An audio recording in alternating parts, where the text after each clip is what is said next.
नमस्कार दोस्तों, सक्सेसफुल के यूट्यूब चैनल में आपका हार्दिक स्वागत है। तो जैसा कि हम लोग जानते हैं, बिहार स्टाफ सिलेक्शन कमीशन यानी कि बीएसएससी जो है एक फॉर्म निकाली है।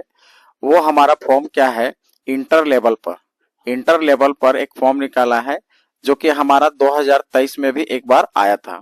ठीक है, तो उसी को क्या है कि कुछ पोस्ट को बढ़ाकर फिर से ऑनलाइन अप्लाई करने का साइट को खोला गया है, लिंक अवेलेबल करवाया गया है। तो सबसे पहले आपको क्या करना होगा कि बिहार स्टाफ सिलेक्शन कमीशन पर ऑफिशियल वेबसाइट पर आपको आना होगा। अब आप यहाँ पर देख सकते हैं कि आपका यहाँ पर देखेंगे तो आपके पास क्या है कि न्यू रजिस्ट्रेशन नंबर है ना, एक है। उसके बाद है हमारा लॉगिन आईडी, लॉगिन करने का। फिर फॉरगेट योर रजिस्ट्रेशन नंबर, यदि आपका पहले से रजिस्ट्रेशन किए हैं और आपका फॉरगेट पासवर्ड हो गया या फिर किसी तरह का रजिस्ट्रेशन नंबर आप भूल गए हैं, तो यहाँ पर आप क्लिक करेंगे तो आपको पता चल जाएगा। ठीक है, न्यू रजिस्ट्रेशन में आप यदि सबसे पहले आप क्लिक करेंगे तो आपका ये पेज खुलेगा। अब इसमें देखेंगे कि आपका क्या लिखा हुआ है कि क्या आपने विज्ञापन 2023 पोस्ट सेकेंड इंटर स्तरीय संयुक्त प्रतियोगिता परीक्षा 2023 के लिए आवेदन किया है। यदि आपने 2023 में पहले आवेदन किया होगा तो आप उसमें यस कर देंगे, तो आपको रजिस्ट्रेशन करवाने का जरूरत नहीं पड़ेगा।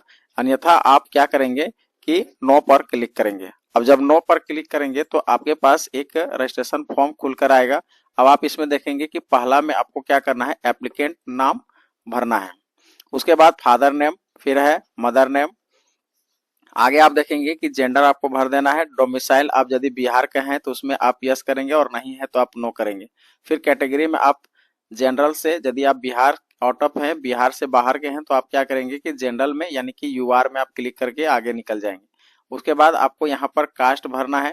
जब आप यूआर में करेंगे तो आपको क्या होगा कि आपका यहाँ पर जाति नहीं पूछा जाएगा, यानी कि कास्ट नहीं पूछा जाएगा। लेकिन आप बिहार के अंतर्गत हैं, यदि आप एसटी एससी या ईबीसी या बीसी के अंतर्गत आते हैं तो अब आगे आप क्या कर सकते हैं, फिर दूसरा फाइल खुलेगा। मान लीजिए कि हम बिहार से हैं।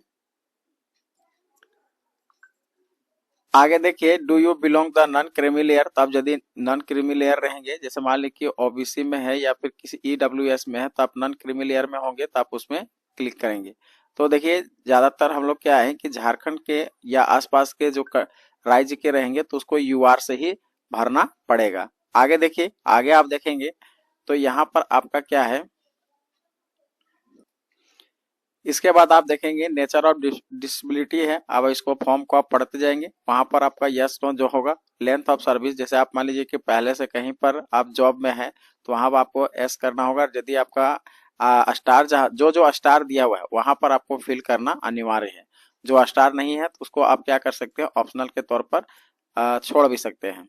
लेकिन जहां पर देखिएगा स्टार जहां लगा हुआ है उसमें आपको ऑप्शन भरना ही पड़ेगा।